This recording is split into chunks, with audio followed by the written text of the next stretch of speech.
Hi, everyone. My name is Susan Hyatt, and I'm a volunteer with Young Timers. I also happen to be a scientist, a wife of someone with early onset disease, and a mother of young children. Today, I have the pleasure of introducing you to Dr. Bonnie Hennig-Trestman. Dr. Bonnie is an assistant professor at the Virginia Tech Carilion School of Medicine and director of the Carilion Clinic Huntington's Disease Program at Carilion Clinic. She is the author of the book, Talking with Kids About HD. She has over 30 years of experience and expertise, and her research focuses on developing effective strategies for parents to discuss and navigate Huntington's disease, a disease with some similarities to early onset familial Alzheimer's disease, including things like age of onset and genetic risk of disease. So we have a previous interview with Dr. Bonnie on the Young Timers website, and I absolutely recommend that you check that out. It focuses on talking to kids about early onset Alzheimer's in general and the considerations for parents who are already symptomatic. Today, though, we want to focus on talking to kids when parents are still asymptomatic. So with new clinical trials and other research studies that are ramping up, our Young Timers community has requested that we approach this topic of study involvement in talking to your kids before any symptoms begin. Dr. Bonnie, I would like to just open up to you first to talk about in your earlier interview, you talked about how big picture, it is not beneficial to shield children from this, right? We have to go about it in a good way. But can you talk a little bit about the pros and cons of kids knowing this information versus not, and just talk about the big picture here? Yeah, and thank you. And I'm honored to be here with all of you. And thank you so much to Young Timers. So I think, just being able to say pros and cons, when you write a book called Talking to Kids About Huntington's Disease, you're not thinking a lot about the cons. You're thinking about the benefits. And I think that I would like to encourage all the participants, all the families to start thinking instead of why shouldn't I? Why should I? Why is this important to do? So kind of the bigger picture is obviously all of us. And I said this on the first interview, I'm going to use the term parent. And by parent, that could be a biological parent, a step parent, a grandparent, an aunt, or uncle, a guardian. I'm just going to put everyone in that parent. So I don't want to exclude anyone, but it'll just make it easier. In terms of this, of course, as parents, we want to protect our children. That is our knee-jerk reaction. We want to protect them from anything that is scary. We want to hide it from them. However, by doing that, it doesn't make it go away. So it puts us in the situation where we're like, well, if we just don't tell them, is that going to be better for them? And the answer is really no, because as I mentioned, in the long run, it really can be detrimental. And how do I know that? I know that because after 20 plus years of working with people with Huntington's disease, and that is the caveat that this is a little bit of a different disease, but lots of similarities, is that I'm on my third generation of families who are dealing with Huntington's disease. So when I started, it was now the people who are grandparents and the parents, and now these children who are growing up to be young adults, and some of them are adults. And I've asked them and I've worked with them and said, what would be helpful for people to know in the future? And all of them have said, especially the young adults, have said, tell people to talk to their families, to talk to their children. We can handle this. We want to be able to handle this. And it is a skewed population of people that I work with or people that come to the camps that I work at. But I've never, ever had a family member say to me, I wish I didn't tell my kid. And I never had a kid say to me, I wish they didn't tell me. And that says something. That might not be research the way we do research, but that's really important to hear, unsolicited from lots of families, that this is coming from their heart to say, in the future, I would really like to be able to tell people, just to have these conversations. And just going over the things that we did, in the first interview, is that the children who are now young adults, or even when they're a little bit younger, are able to say, I want to know what's going on in the family. And children really do have a right to know that things are happening to their family, because it is happening to them as well. And when we don't talk about things, we are teaching children not to trust. And that's really hard, because later on, if a child says, I found out about this, but what else, has been a secret in my family? Who else is lying? And they've used that term. And they also feel that they can make decisions when they have this information and they don't feel robbed.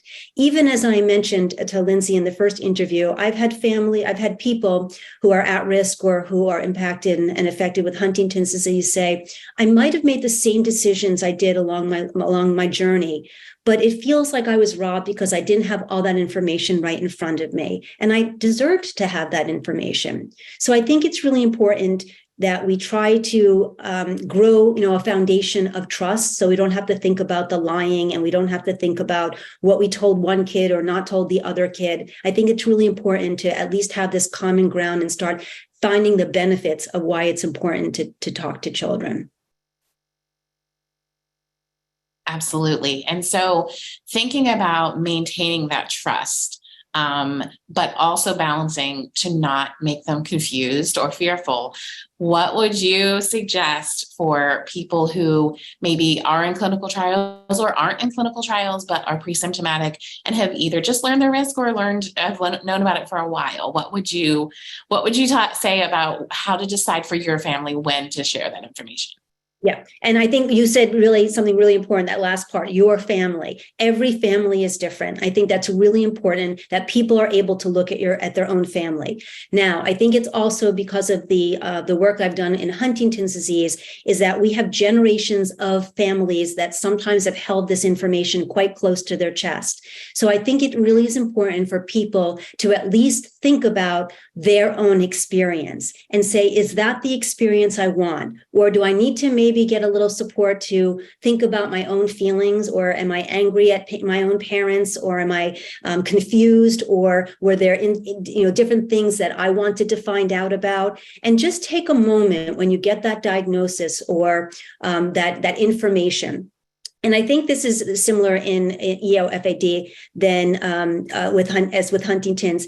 A diagnosis does not mean, getting saying you have this gene does not mean a diagnosis of Alzheimer's disease. So I think that's really important, that when I say to people, when you find out information about the gene for Huntington's disease, it doesn't mean that you actually have Huntington's disease. It means you have a gene for this. So there might be similarities or differences in terms of this disease as well.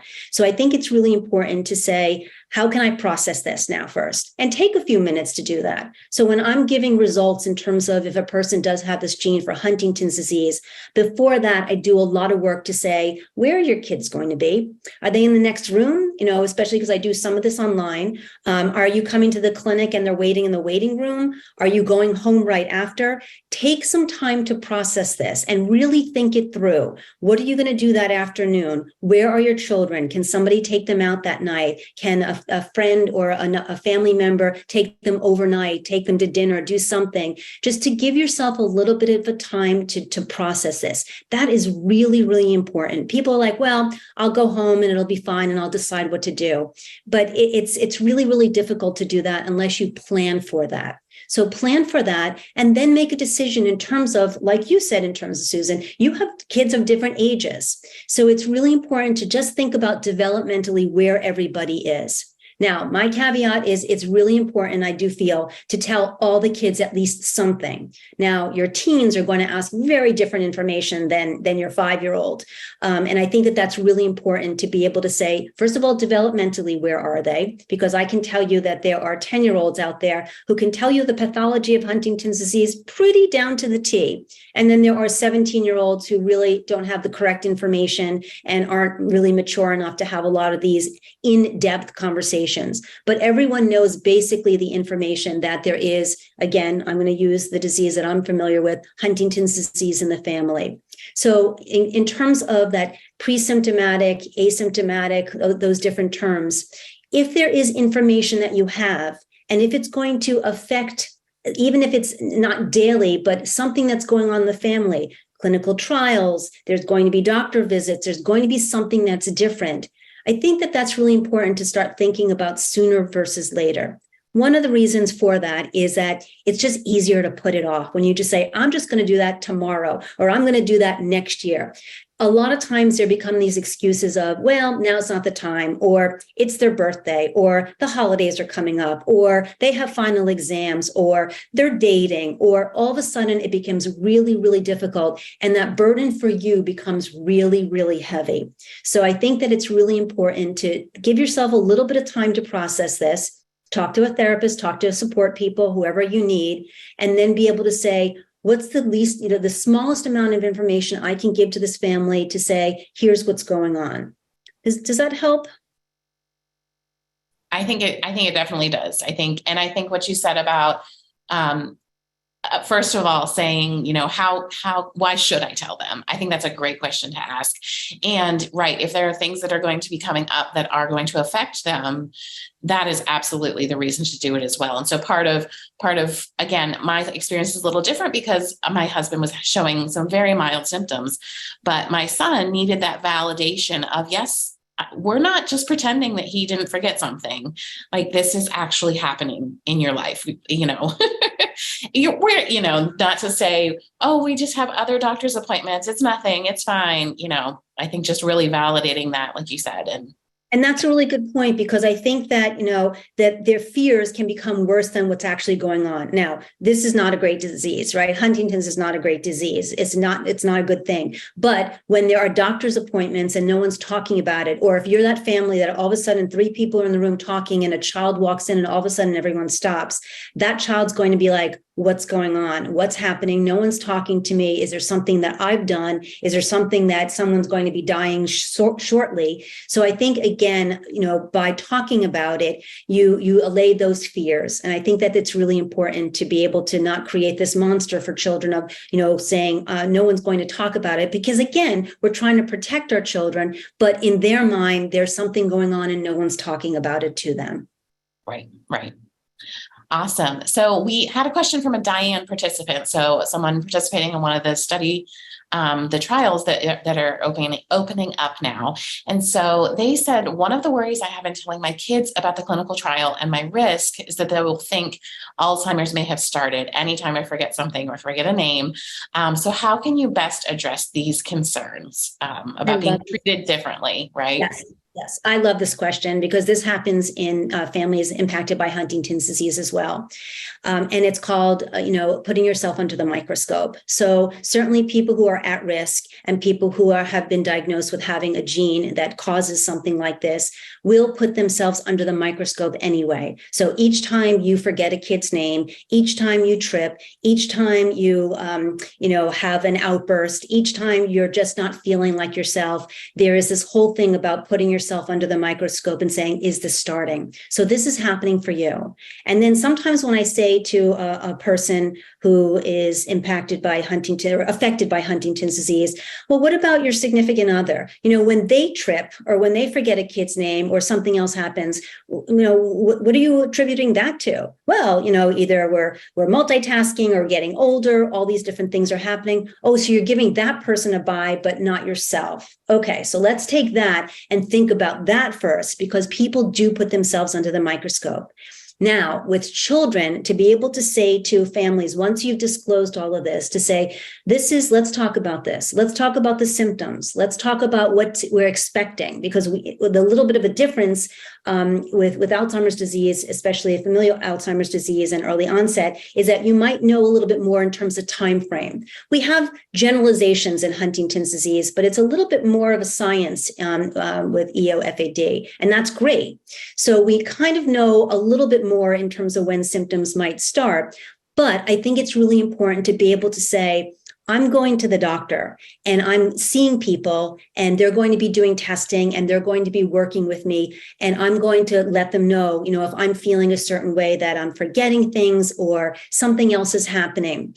But I'm going to also rely on this family to give me feedback. Now, each time I forget something, each time I might have an outburst, each time I feel sad, each time something different happens, doesn't mean that that's the start of this disease. So I have to let you know that You don't have to be scared, but if we openly discuss this as a family to say, gosh, this is happening more, or something just feels off, and we all discuss it, then I can take that information, or my significant other and I can take that information to the doctor to say, hey, a bunch of people are seeing this. So number one, with Huntington's disease, we say, we're never going to say mom or dad is crazy. Okay. It's just not going to happen. It's not right. It's not going to happen. We're not going to use those terms.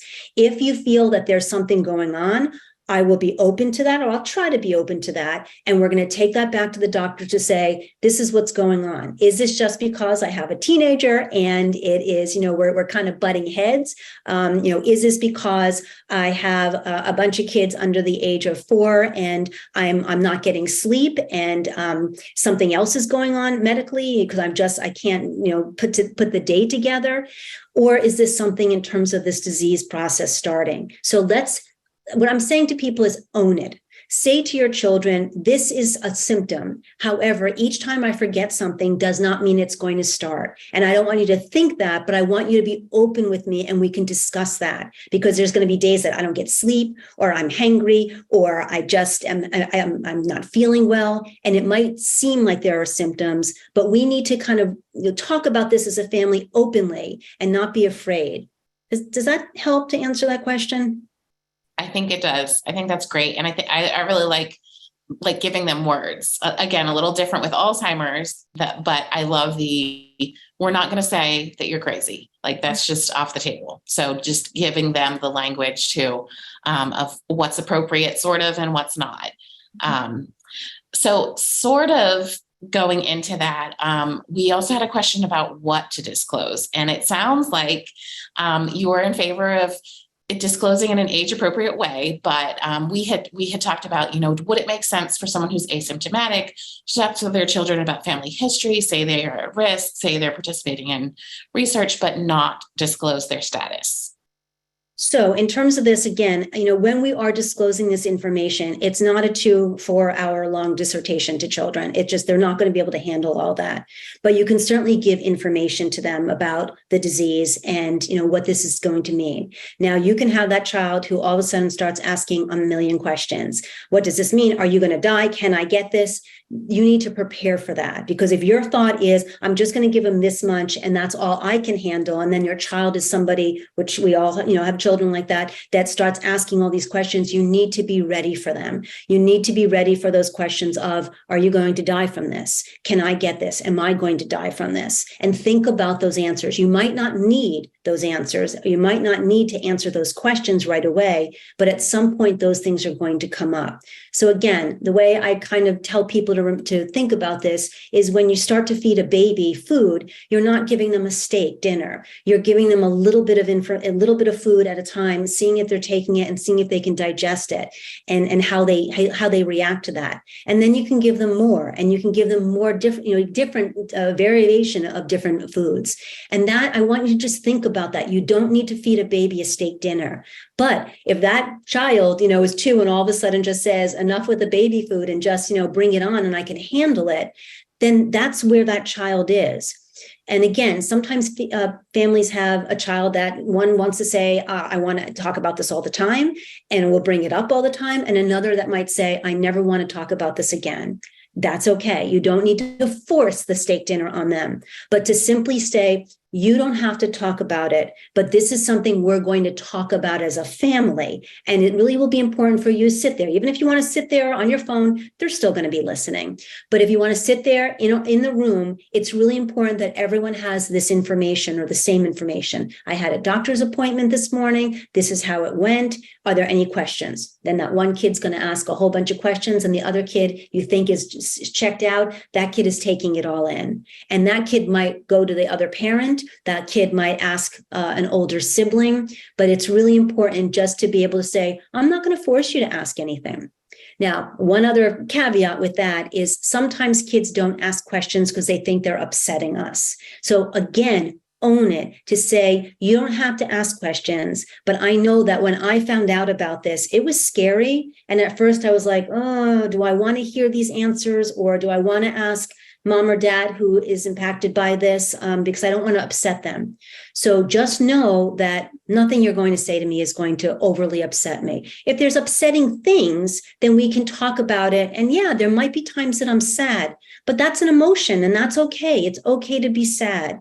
So if you think you're going to upset me, you can talk to the other parent or, an older sibling or, somebody in the family or somebody I'll connect you to young timers, somebody. But, if you don't want to talk to me, if you think you're going to upset me, but I'm going to let you know, and I'm owning this, that I'm going to be okay. If you want to come to me and ask me things, it might be something sad, but there's nothing you're going to do to upset me. It's going to be something that we can talk about as a family.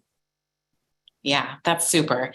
And so the last question related to differences in children or, the age appropriateness and that, is there anything you want to add about a child who maybe seems more prone to anxiety or depression or any of those things? Yes, absolutely. And thank you for bringing that up because that's really important. And I hear that all the time when I'm doing talks or when I'm having families in my practice. And I get that. And I want to acknowledge that it really is important that we at least acknowledge that there are children who have anxiety, depression, clinically diagnosed anxiety, depression, other things going on. By holding this information back is not going to make that any better. And again, it's going to be, oh my God, this is going to be something that's so bad that we can't talk about in the family. Or when they find out about it later to say, why wasn't this discussed? I think also for a lot of these families that I work with, the children who are having some extra difficulty or have mental health issues do have a whole team of people that they're working with. My suggestion is to utilize those people to say there's something going on here and it's really important that we tell this child, but we want to make sure that there's support there, that child can come back and talk to you. So it's kind of like, I'm going to bring this in, but it's kind of like talking about suicide by saying, oh, if I ask this person if they're feeling so down and if they're ever had a time that they were so sad that they wanted to hurt themselves, isn't going to cause that to happen. It's just going to give an open, an invitation to say, this is important to talk about. So again, I understand that there are families that say, I've got my worrier, this is my worrier. And I get that. But if you say, I know that you worry, because you know what, you got it from me, I worry too. But I understand that if we talk about this a little bit, we can't make all the worries go away, but I'm going to try to find answers for you, or we're going to have to wait to the future to find out what the answer is going to be. But I want you to worry a little bit less. So nothing you can say is going to upset me. There might be sad things, and nothing you're going to, that you say is going to be something that we have to worry about by ourselves. We can think about this and talk about this together as a family. So I'm hoping that people really take that to heart. And again, those families that have a couple of different children and one is going to be told everything and the other one's a worrier. Again, when I talked to Lindsay, my concern about that, which does happen, is that sometimes that children now, the older child or the child that you feel I can handle this, then has this burden of, oh my gosh, I have this secret now.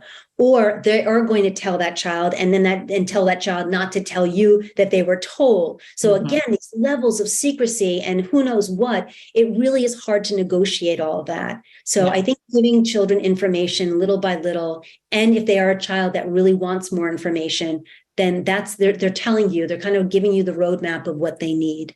Mm-hmm. Awesome. So my last question is also specific to sort of maybe the next gen trial, which is a trial that's happening now and we're enrolling in that. A lot of times there's a baseline visit where you actually go out of state or town for a week, once or twice a year. And then a lot of times you have infusions at home every other week. Do you have any specific suggestions for those times of how to talk about it or how to help kids cope during those times as well? Yeah, no, excellent question. And I think it really is painting a picture for a child. You can look up information and research on grief work, right? So people say, well, don't bring a child to a funeral. And again, that's not what I feel. But we have to try to think like a child thinks, and you have to explain everything that's going on. So if you are going out of town for a week and you're not taking that child with you, to explain as much as you know what's going to happen. You can even say, I'm going to take pictures when I'm there, and I'm going to send it back so you know exactly what's going on if they let me do that, or a picture of the doctor with me, or if I have to have, a blood test or an infusion. A lot of times, as I mentioned to Susan before, when I worked with women who had breast cancer who are talking to their children about this, we would have a teddy bear that would get an infusion, right, to show a child what this looks like. And yes, it's a needle, but it's mommy's going to be okay. So in this situation, to be able to say, so they sit me down and then they put this little tube in, and it hurts for a second, but I'm really brave. Explain every possible thing that you can think of. And if the child goes with you, are they going to be going away with you for a week to this place and you make a trip out of it? Are they going to be going into the clinic? If they are, what my preference is, and again, every clinic and every healthcare team is different, but what I tend to do when people do want to bring children in is that we don't do a lot that first time. We just have the child come in, and I will sit down and we'll play with Play-Doh or we'll draw, and we'll just talk a little bit about, again, my situation about the family with Huntington's disease. But just being able to say, here's the building, and here's the doctor, and here's the social worker and the nurse and the person who does the IV, to be able to just, even for a few minutes, bring that child in so that they can go around, that they're going to get, some crackers, or they're going to get the ice from the ice machine, just to say, this is a place that I go. Now, sometimes people will actually have infusions at home. In terms of some of the clinical trials and some of the treatments, that from my understanding. And so, that's going to be interesting too, because people might say, well, maybe I should do this just when the child's not there. So there's like, do this and there's no trace of it. What happens on that day that the child's sick and has to stay home? What happens if it's a day that, the babysitter doesn't show up? What happens if it's a day that, that they have a flat tire and they're coming to your house, and all of a sudden it's like, now what's going on? Now, I'm not saying that child needs to sit there every single time an infusion is going to be taking place, but just to be able to say, this might be something that happens, or I'm going to go every other week, or I'm going to go once a month someplace, or sometimes there's going to be someone who comes over. So I'm going to introduce you to them, and then they're going to show you exactly what they do. And then if you want to hold my hand when I have this, or hold daddy or mommy's hand when they have this, that's fine as well. And you'll see exactly what's going on. So sometimes this is going to happen when you're here. Sometimes it's not, but this is exactly what it looks like. And it does, once they put the needle in, it doesn't hurt. And I sit here and this is what happens. And then everything goes away. But you might see if I'm, wearing short sleeve, or if I don't have the clothes on and I'm hugging you, whatever the situation is, you might see some marks on that just sometimes happens. So, I'm going to let you know about that. Try to be one step ahead of what you think that child can see, and see it through a child's eyes. That's the difference as well. So it's really important to say, it's a building. No, go around, see what the child can see. Play the game of, can you spot something blue here? Play the game of, what sights do you see? What smells? What sounds do you hear? Just so that they're familiar and it becomes a familiar place for them as well. Yeah, those are all such great ideas. Okay, I think we're going to stop the recording now and wrap up that part.